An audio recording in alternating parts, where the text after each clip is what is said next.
張會長、各位開月師、各位師兄師姐，晚上好。我係高五嘅伍淑貞。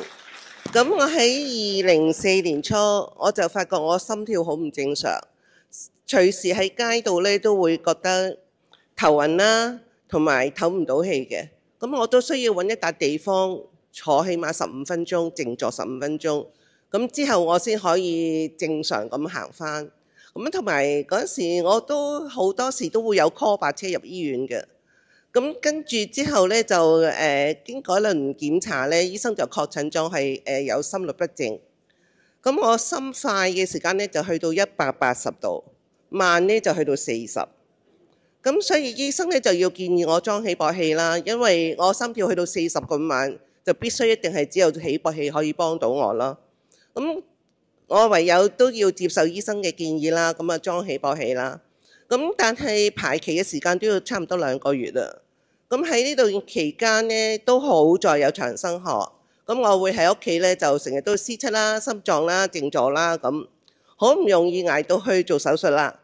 咁喺做手術嘅時間呢，咁就做完出嚟，咁就會推咗入去 ICU 觀察嘅。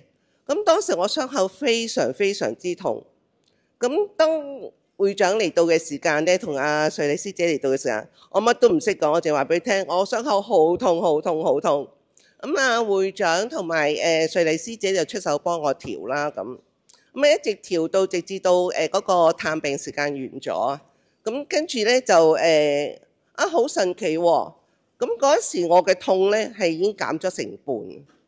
咁同埋我食止痛藥嘅時間咧，我只係喺做完手術出嚟嗰時間食過一次。之後咧，我都係靠長生學啦，一直都係C7啦、心臟啦、靜坐啦咁樣啦。咁大約2、3日到我出院嘅。咁出咗院之後，我都喺屋企都不斷咁自己幫自己調啦。咁跟住到1個星期後，我就翻去拆線啦。咁拆線嘅時間咧，就同我一日嘅做手術嘅人咧，有2個都好唔好彩，佢傷口又爆開嘅，要即時入翻院。咁但係我咧就姑娘讚我個傷口非常之靚，同埋埋口埋得好好。咁同埋我當時個傷口已經唔係點痛㗎啦。